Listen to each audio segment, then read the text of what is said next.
So let's begin. I like to focus on 5 robust sources for donor information, many of which are available to everyone via the web. Foundation portfolios, online charity evaluators, articles and blogs, experts, and lastly, the nonprofits themselves. 1, foundations. Foundations, especially most with large endowments, have diverse staffs, rigorous evaluation processes, as well as competitive grant-making cycles. With the continued push for greater philanthropic transparency, foundations have begun to put more and more information on their websites. Online, you can find out which of these foundations are working in particular areas that you are interested in, and which nonprofits these foundations are funding. You can download their research, see their theories of change, read about which intervention strategies they're investing in, as well as which nonprofit programs, products, and services are proving most effective. This is great information to fuel your own giving decisions, as well as to share with others. Looking at a foundation's portfolio will also tell you about the diversity of organizations that are available to receive funding from you or from others. For example, let's look at the Hewlett Foundation's 2013 International Development Program. Looking at it, you're going to find examples of grants made to universities, research organizations, as well as direct service nonprofits. Foundations are a great first research step because of the systems-wide vantage point that they uniquely inhabit. Number 2, online nonprofit evaluators. These assessment resources enable any individual to learn about and compare nonprofits across a spectrum of issues. First, we must assess the assessors and the various criteria that each uses to measure or rank nonprofits. So ask yourself, is this criteria based on qualitative or quantitative information? Is the evaluator merely looking at the financial costs of running an organization, or are they examining things like programmatic and overhead costs as it relates to impact and effectiveness? Once you've familiarized yourself with the nonprofit evaluator's criteria, dive in and explore the resource more broadly. A list of leading nonprofit evaluators are included in the supplemental materials section on our course website.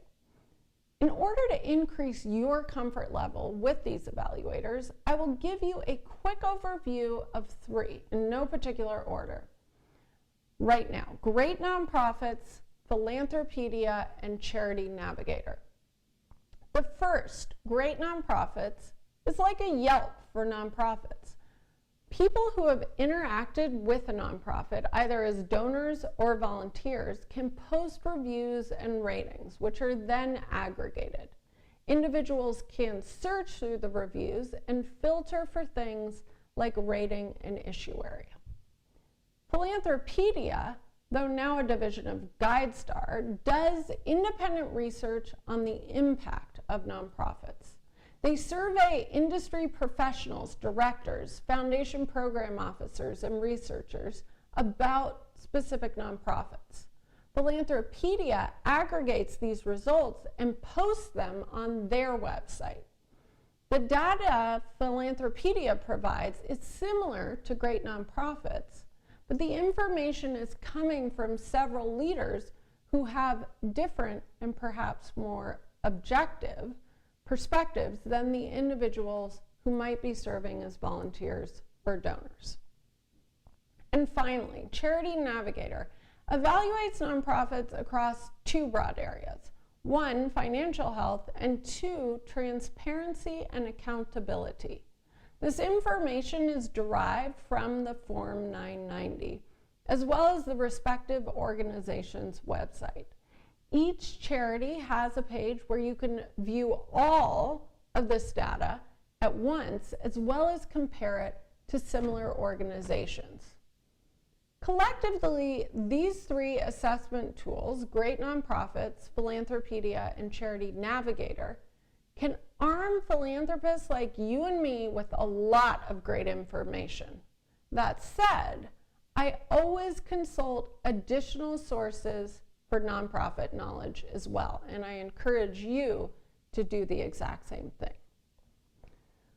Our third resource, blogs and online articles. Consuming media about nonprofits, philanthropy, and the social sector has never been easier thanks to an endless, and I mean endless, supply of blogs and online articles. Be careful when you're going through this mass of media to ensure that any blogger or individual reporting on a particular issue has a background that justifies them having an expert opinion. In the supplemental reading section, I have compiled a list of my favorite sources, although I encourage you to explore further and share your findings as to what resources you find most valuable on our discussion forum. I would also recommend setting up a Google alert for the issues or intervention strategies that interest you most.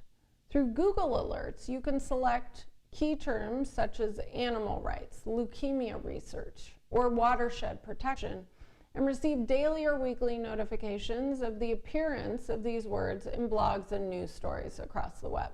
Of course, I'm sure if you're on Coursera taking a Stanford course, you already know that information. Like any search, the more specific your searches are, the better information flow you will have to inform your giving. Our fourth resource, experts. In addition to online resources, there are infinite opportunities to connect with and learn from individuals with unique expertise and perspectives on the causes that you care about.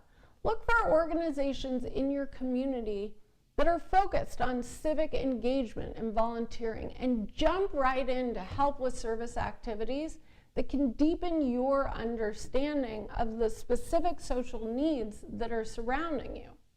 Here you might find like-minded individuals who are excited to improve our global community through giving circles, direct service, or attending educational events hosted by local nonprofits or universities. There are always opportunities to coordinate online through websites like meetup.com and Eventbrite. These same resources can be used to identify various experts in the space who often write blogs or articles, speak at conferences, or serve on panels. While initially it might be appropriate to engage with these thought leaders via material that they have published, don't forget that through the world of social media, particularly on Twitter, it has never been easier to begin a conversation with a philanthropic expert. I personally have exchanged ideas with so many different thought leaders on topics relating to social entrepreneurship and innovation, to best practices in family foundations and remote geographical areas. You name the topic, there are experts on Twitter about that topic.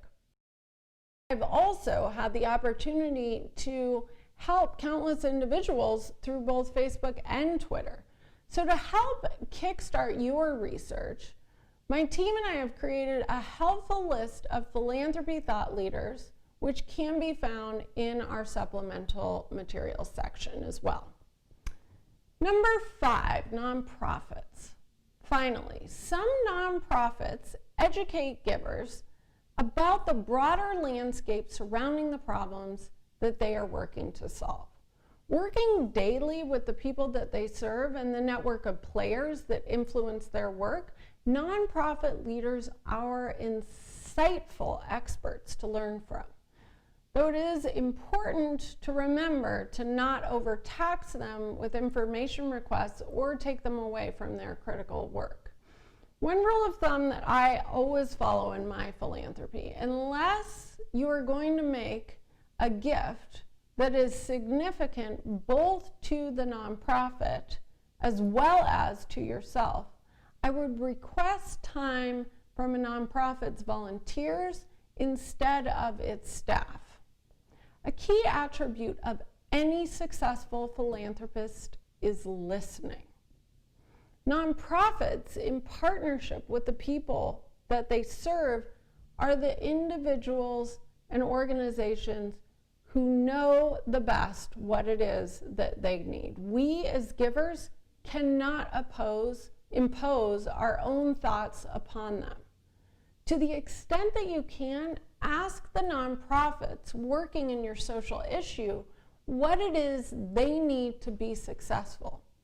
If possible, try to better understand what the end beneficiaries find to be their most pressing challenges and how they believe they personally can overcome them. If personal contact is not an option, look for resources, videos, stories, posts, etc., shared by the people whose lives you directly or indirectly aim to help.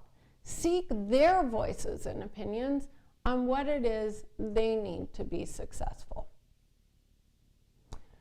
Now that you have begun to learn about theory of change, intervention strategies, and research methods, I would like you to use these tools to research your own social issue.